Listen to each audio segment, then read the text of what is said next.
So many prospects, so little time. Let's start a look at some of the draft prospect film reviews right now.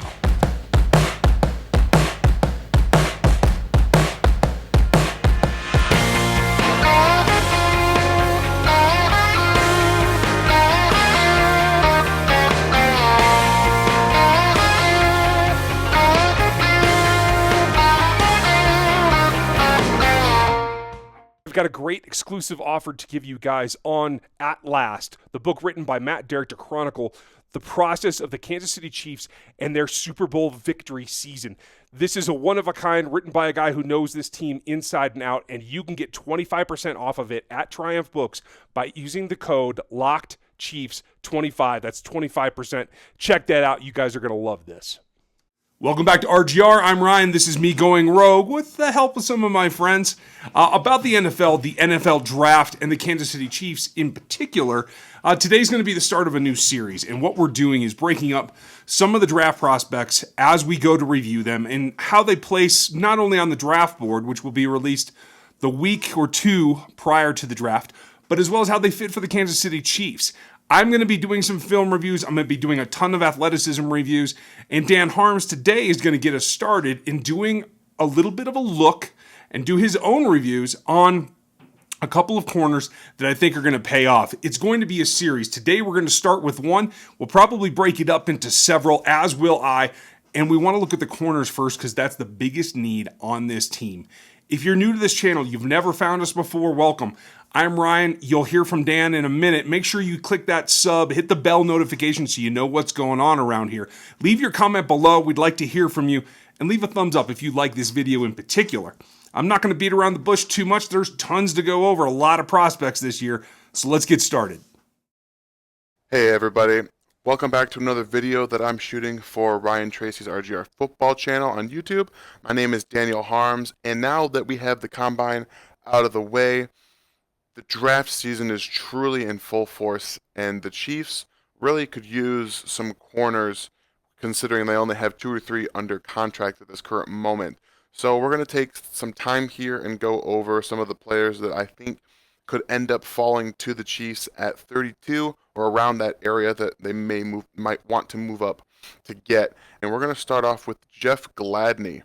And one of the biggest things about him is that even though he's a little bit undersized, you could say in quotations really undersized, he's 5'10", 190 pounds, so there's some speculation that he may be undersized at the position and may be able to be picked on a little bit if he's out wide. But I don't tend to agree with that notion just because I've seen him against probably one of the tallest receivers that may end up being in the NFL next year. That's Texas receiver Colin Johnson. This is actually one of those clips that I'm going to start with here. And to go over one of the things that I absolutely love about his game, and that's his footwork. He's so quick. He doesn't bite very easily on moves inside to go outside. So here, we're just going to get started, and we're going to just run this playthrough here. And you're going to see Colin Johnson is 6'6", and right there, when he goes to the inside a bit, and then tries to go back outside, Gladney does not bite on that, and he moves with him, and he's very good at keeping up with receivers when they do that inside-outside move, and then he's got those ball skills that are really, really good, and point of attack there, gets his hand on the ball, and here's that little bit of a slow motion here. He gets his head around. It's a little slow at times, getting his head around to find the football, but here he's in good position to make the play on the football. And I like how quick his feet, if you can watch it, keep up with that movement right there. He's really good at finding the ball at the last second. Sometimes, receivers want to show their hands at the last second. And so he's really good at deflections, not great at interceptions. And that's one of the things that he's going to have to improve on in the NFL is he's usually in good position to make these plays on the football, but he doesn't get both hands on it and come down with it. So that's one thing I'm looking forward to seeing from him at the NFL level. And like I said, he's really adept at keeping up with these receivers, and he's just got really good technique, footwork, and really fluid hips, and I really like that about his corner. All right, now I want to talk a little bit about my other really favorite aspect of Gladney's game, and they really go hand in hand together. It's a play recognition with competitive toughness.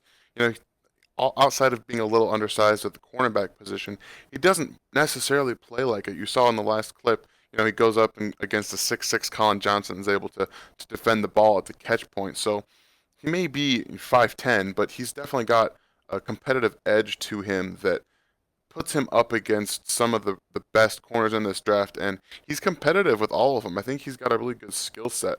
And one of the things that I really like is that, right here, he's going to see the screen coming.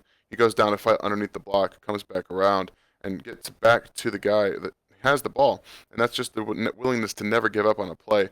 And, another thing that he does really, really well is if he gets his hands on you, typically speaking, he's going to wrap up and tackle you. He doesn't have the best angles, as you can see from this play actually here. He comes back around a little bit oddly and gets him by the shoulder pads, but he's got really good wrapping up and really good technique for a tackling cornerback, which is something that he's going to need at this next level.